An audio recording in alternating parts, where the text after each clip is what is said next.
চন্দ্রপুর রাজ্য যেমন সুন্দর, তেমনি এখানকার মানুষরাও অনেক ভালো। আর এই মানুষদের সবসময় ভালো রাখার চেষ্টা করেন রাজা চন্দ্রকান্ত। কিন্তু তার মনে একটাই দুঃখ, রাজা নিঃসন্তান।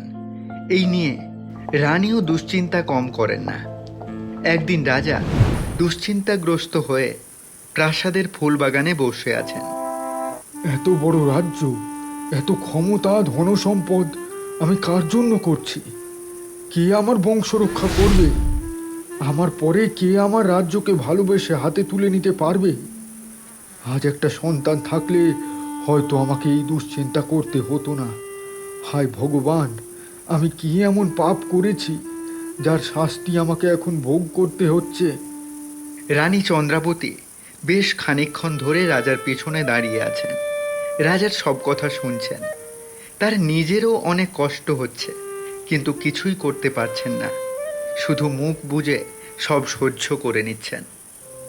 এ কি মহারাজ, আপনি কাঁদছেন? এ কি রানী, তুমি এখানে? আপনি সব সময় মন খারাপ করে থাকেন। ঈশ্বর আমাদের সন্তান দেয়নি, তার জন্য আপনি এমন রাগ করে থাকবেন? এতে রাজ্যের গরিব দুঃখী মানুষদের কে দেখবে বলুন? কি করব বলো রানী, আমার যে কিছুই ভালো লাগে না। সব কিছু যেন ক্রমশ অন্ধকারে হারিয়ে যাচ্ছে। এসব দুশ্চিন্তা করবেন না মহারাজ। আমাদের এখন একমাত্র কর্তব্য হলো রাজ্যের মানুষদের ভালো রাখা। তারাই আমাদের সন্তানের মতো। কিন্তু আমি না থাকলে এই রাজ্যের কি হবে রানী? কে আমার মতো এত যত্ন করে রাজ্যের ভালো মন্দ বিবেচনা করবে? আপনি অনেক ভালো মানুষ, আপনার রাজত্বে সবাই অনেক সুখে আছে। আমি আশা করি আমাদের অবর্তমানে নিশ্চয়ই ভালো কারোর হাতে এই রাজ্য তুলে দিতে পারবো। তাই যেন হয় রানী, তোমার কথাই যেন সত্যি হয়। রাজদরবারে মন্ত্রী সেই কখন থেকে আপনার জন্য অপেক্ষায় আছেন। যান, ওনার সাথে কথা বলে আসুন। রানীর কথা শুনে রাজা চন্দ্রকান্ত উঠে পড়ে। রাজপ্রাসাদটা ছিল চোখে পড়ার মতো, একেবারে যেন সোনা দিয়ে বাঁধানো। রোদের আলো পড়লেই চকচক করে। রাজদরবারে মন্ত্রী বেশ খানিক সময় ধরে মহারাজের অপেক্ষায় ছিল। রাজাকে আসতে দেখে তাকে মাথা ঝুঁকে সম্মান জানায় মন্ত্রী। ক্ষমা করবেন মহারাজ, এই সময়ে আপনাকে বিরক্ত করতে চাইনি। কি হয়েছে মন্ত্রী, সব ঠিক আছে তো? হ্যাঁ, সব ঠিক আছে মহারাজ। শুধু আমি বলছিলাম যে খাজনার টাকাটা রাজ্যবাসীর থেকে একটু অগ্রিম তুলে নিলে কেমন হয়? রাজকোষের অবস্থা তো খুব একটা ভালো না। না মন্ত্রী, আমি একটা সিদ্ধান্ত নিয়েছি। এই মাসে খাজনার টাকাটা মুকুব করে দেব। রাজ্যের কাউকে আর খাজনা দিতে হবে না। এসব কি বলছেন মহারাজ? এতগুলো মানুষ খাজনা না দিলে রাজকোষের কি অবস্থা হবে বুঝতে পারছেন? সে যা হবার হোক। এই মাসে প্রচণ্ড খরায় এমনিতেই সবার মাঠের ফসল নষ্ট হয়ে গেছে।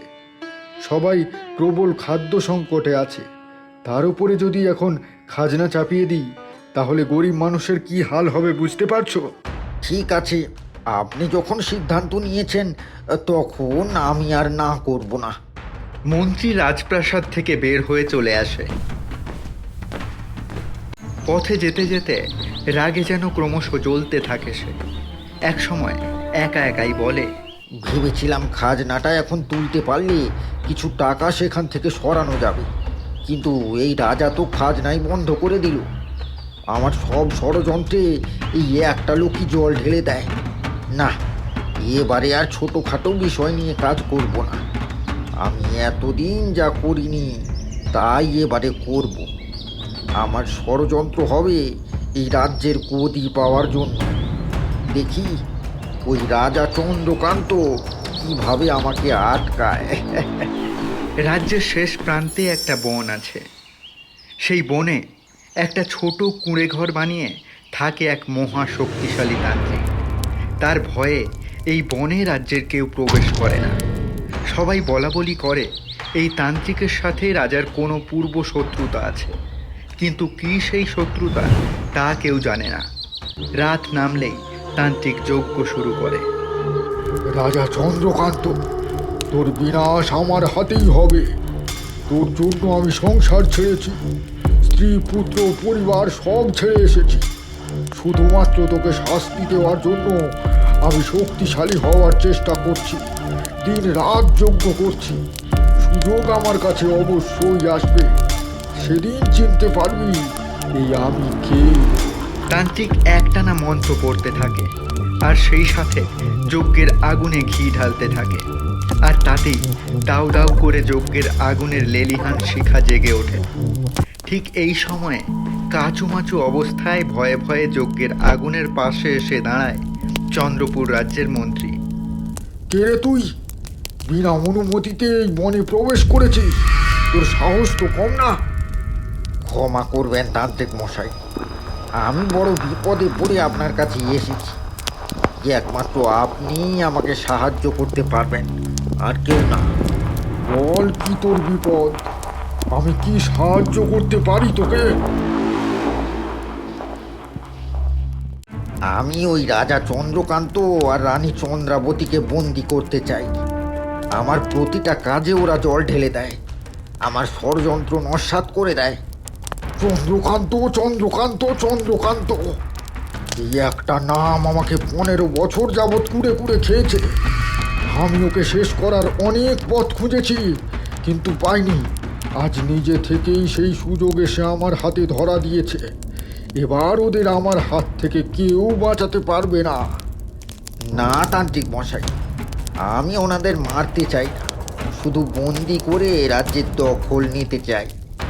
আপনি আমাকে শুধু এইটুকু সাহায্য করুন। ঠিক আছে, এই নে একটা রক্ত জবা। যে করেই হোক এই রক্ত জবা রাজা রানীর বিছানায় রেখে দিতে হবে। একবার এই জবা রাখা বিছানায় ঘুমোলেই রাজা রানী সব কিছু ভুলে যাবে। তুই যা করতে বলবি তাই করবে। ঠিক আছে তান্ত্রিক বাবা, আমি আপনার কথা মতো কাজ করব। কিন্তু সাবধান, এই জবার ক্ষমতা কিন্তু মাত্র একদিন, তাই যা করার ওই একদিনের ভিতরেই তোকে করতে হবে। অবশ্য তার আগে জবাটা সাবধানে রাজা রানীর বিছানায় রাখতে হবে। আমাকে পারতেই হবে তান্ত্রিক বাবা, এ শুধু আমার একার কাজ না, আমার হাত দিয়ে আপনারও কার্যসিদ্ধি। তান্ত্রিকের কাছ থেকে রক্ত জবাটা নিয়ে মন্ত্রী চলে যায়। তান্ত্রিকের বুক ফুঁড়ে যেন একটা দীর্ঘ নিঃশ্বাস বের হয়ে আসে। সেই সাথে যজ্ঞের আগুনটাও যেন কয়েক গুণ বেশি বেগে দাউ দাউ করে জ্বলে ওঠে, আর তান্ত্রিকের একটা বিকট অট্টহাসি বনের আকাশ বাতাস কাঁপিয়ে দিতে থাকে। সময় এসে গেছে, ওই রাজা চন্দ্রকান্তর শেষ হওয়ার সময় এসে গেছে। আমার প্রতিশোধ নেওয়ার সময় এসে গেছে। এবার দেখি রাজা চন্দ্রকান্ত, কে তোকে আর তোর রানীকে বাঁচায়।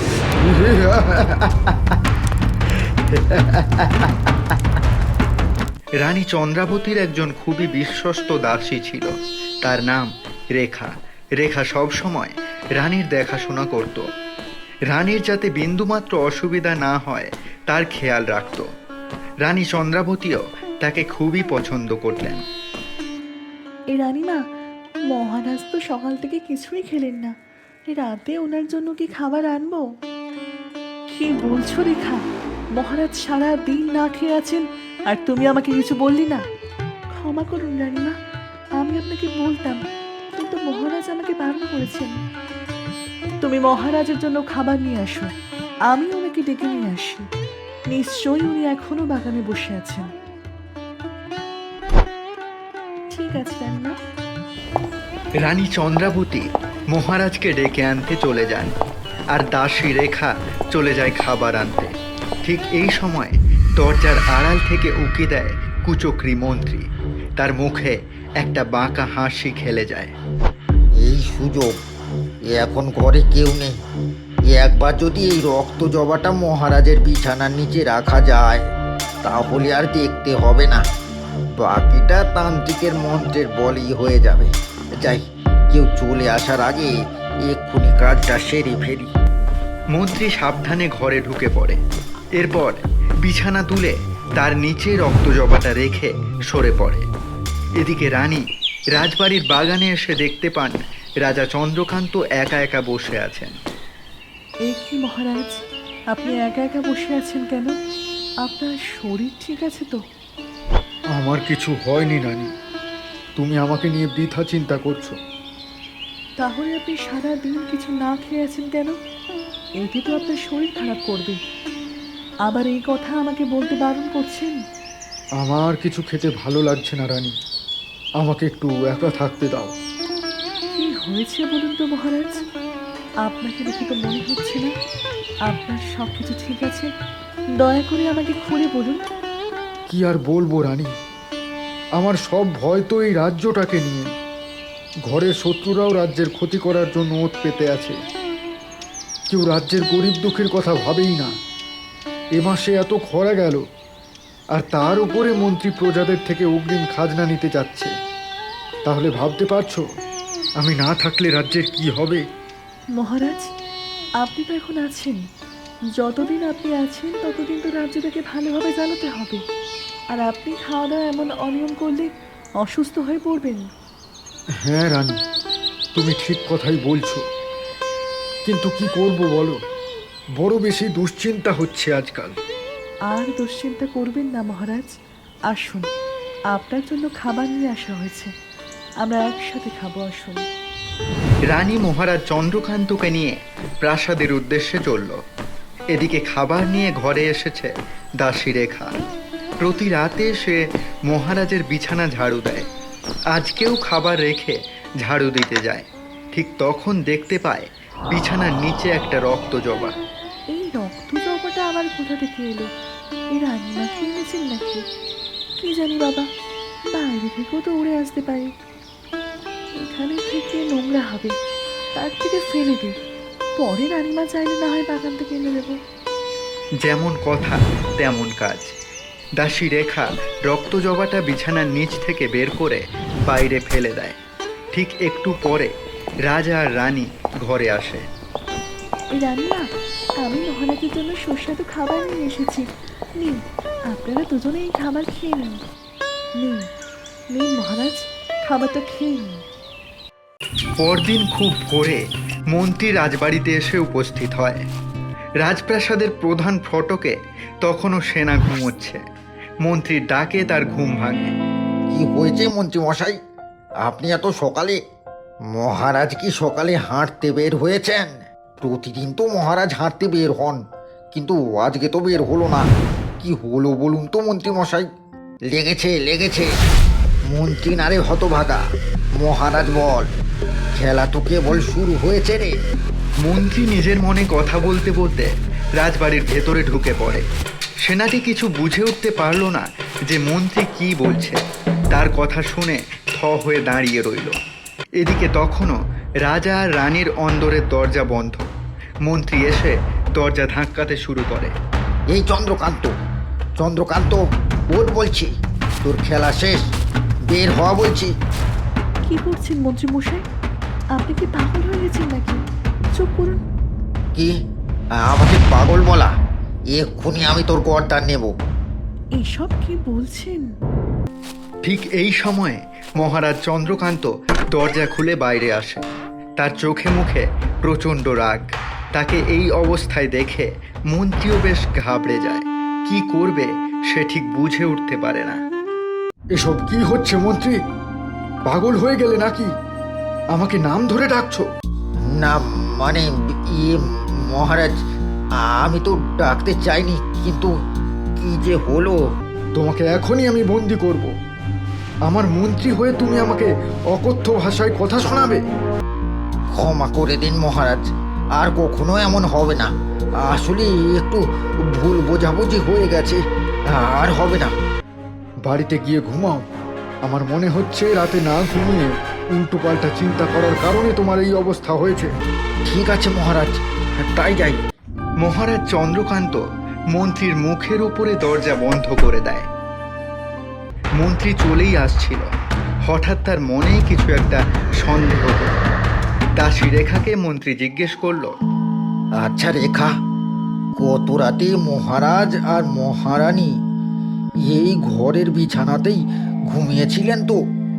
হ্যাঁ, কেন? আপনার সামনেই তো মহারাজ এই ঘর থেকে বের হলো। এছাড়া আর কোথায় ঘুমাবে বলুন? না, তাহলে তো এমন হবার কথা না। আচ্ছা, গত রাতে কি তুমি মহারাজের বিছানা ঝাড়ু দিয়েছিলে? হ্যাঁ, দিয়েছি তো। প্রতি রাতেই তো আমি মহারাজের ঘর পরিষ্কার করে বিছানা ছেড়ে দিয়ে সাজিয়ে গুছিয়ে রাখি। তা গত রাতেই বিছানা ঝাড়ু দেবার সময় কি কিছু পেয়েছো? মানে এই বিছানায় কি খুব ময়লা ছিল? না, বিছানায় ময়লা ছিল না, কিন্তু বিছানার নিচে একটা রক্ত জমা পেয়েছিলাম। আমি সেটাকে ময়লা ভেবে বাইরে ফেলে দিয়েছি। ও আচ্ছা। এই বলে মন্ত্রী বাইরে চলে আসে। আর ঠিক তখনই মহারাজের ঘরের ঠিক বাইরে মন্ত্রী দেখতে পায় সেই লাল রক্ত জবাটা পড়ে আছে। তাড়াতাড়ি গিয়ে সেটাকে তুলে আনে। এবারেও হলো না। আমার সব ষড়যন্ত্র কেন মাটি হয়ে যাচ্ছে?